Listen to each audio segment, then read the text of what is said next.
Hello, if you're watching this, you're probably considering moving into an Aldwyck young person's service property, like this one. You might be a bit anxious about what it's like living in supported housing and what will be expected of you. In fact, you've probably got hundreds of questions you want to ask. This short film will hopefully help to answer most of the questions that you have and will help you to get ready to move in. Some of the people you meet over the next few minutes are current residents of our projects, some are ex-residents and some are our staff team who work in the young person service. So let's start answering your questions. Who are Aldwyck? Aldwyck is a housing association which has different branches. Young Person Services is one of them. We're a supported housing group and we support young people while they're living here. What is supported housing? Supported housing is what we do. We not only house people, we provide support. So we help 16 to 25-year-olds with problems they may be having, and we try to just support them as best as they can to be successful. The main aim of supporting housing is to help them get skills for independent living, equip them with the skills like cooking, budgeting, anything what is needed so they could live independently in the future. You sort of get the realisation of what it's going to be like when you're on your own, and it's sort of like, I would never have survived it on my own if I'd just gone straight into a flat. I needed to do that first. What sort of people work in the building? All the staff members are really nice. They're all there to be working with young people. They're approachable and they're knowledgeable. They're excellent. They do their job. Being young, we don't realise they're actually trying to give us very good positive encouragement, and they've had their life experiences, and what they're trying to do is teach us from their past and make us better people. I felt I could talk to them about anything, especially my key worker. They'll help you the best that they can. What is a key worker? A key worker is one of the project worker staff. Each project worker is allocated, depending on the size of the scheme, between 2 and 6 young people that they support. They develop more of a relationship with that person than all the other staff members. They can confide in them and feel that they're approachable and they can trust them. What is provided in your room? You get your bed, a new mattress every time, wardrobe, chest of drawers, fridge freezer in the room, and they're all private. Nobody's allowed to come in and out of their room. They're the only person. Staff will have a key, but they're only allowed to go in for health and safety reasons or emergencies. Now we're in your bedroom. Can you tell us what was here when you first came in? When I first came in was the fridge there, Yep. the microwave, Yep. the wardrobe, the bed, the little bedside table and the big table. Everything else is what I've eventually, slowly but surely, brought in myself. So what are you allowed to do in terms of decoration? We're allowed to put pictures and posters and all that. We're just not allowed to decorate the walls, really. That's it, really. We can do everything but decorating the walls. And do you think that's fair? Yeah. This is my bathroom, my shower. And has this been a good space for you? Yeah, it's big enough for me to do what I need to do in here. The first week for one of my schemes would be to move in, sign your licence agreement, and on the first day you would have an induction. So you'd be given all the rules of the scheme, your keys, you'd pay a key deposit, we'd check your ID, and then you'd settle in. And then with the rest of the week we'd ask you to meet up twice more, perhaps just to go through some more paperwork and to settle you in. Straight away we'll start key working sessions, so we can straight away start working on your independent living skills and also introduce you to the other residents in the scheme and hopefully get you involved in some resident activities as well. Are there any rules, and what happens if you break them?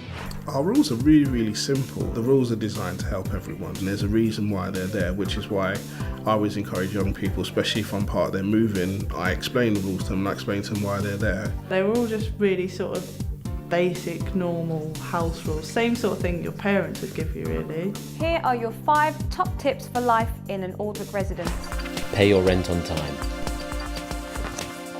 Keep to the scheme rules. Engage with staff and attend meetings. Get involved with as many activities as you can. Treat everybody with respect. Stick to these guidelines and your time with Aldwyck should be an easy and happy one. If you broke a rule, then you go through the warning system. You get a verbal warning, written warning, and then if you get 3, you can be taken out of Aldwyck. What is a support plan? It's based around their needs, their aims, their ambitions and goals, what they want to achieve, and the staff member will have input and will guide them to where they want to be and help them to achieve their goals. I was very involved in it. We sat and discussed things I obviously wanted to achieve, things I wanted out of the housing. All my support needs were discussed and the best way they could support me and everything that I needed to do professionally, career-wise, housing needs and all things like that. What sort of activities are on offer?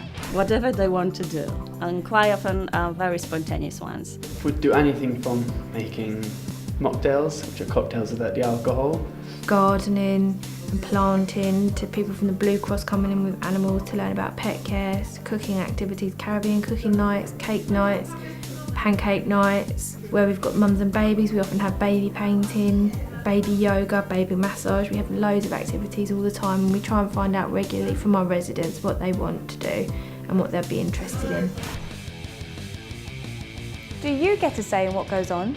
If we had ideas that we wanted to do, like if we wanted to hold a football tournament, if there was enough residents, the staff would go out of the way, they could bring us to venues. Went to the beach. I used to be a resident representative here, and the residents would come to me with an idea and I'd be like, all right, cool, I'll get on the staff's back for that.